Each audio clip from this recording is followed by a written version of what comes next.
So hi పిల్లలు. Hi ma'am. So మనకి ఒక 2 డేస్లో ఒక పండగ రాబోతుంది తెలుసా? ఇందుకు ఏ పండగ అది? ఉగాది. ఉగాది అంటే మన తెలుగు పండగ, అవునా?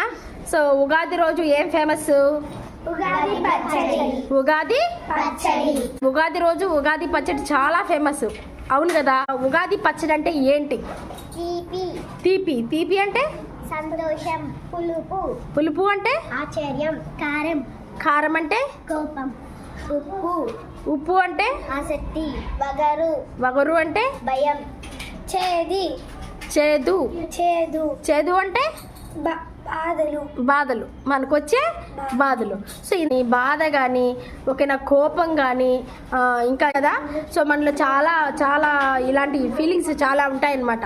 ఒకేలాగా ఉండలేము కదా, ఎవరు కూడా ఒకేలాగా ఉంటామా? ఉండలేము. కాబట్టి సో ఇవన్నీ కలిస్తేనే మనకి ఉగాది పచ్చడి తయారవుతుందన్నమాట. ఉగాది శుభాకాంక్షలు చెప్పండి.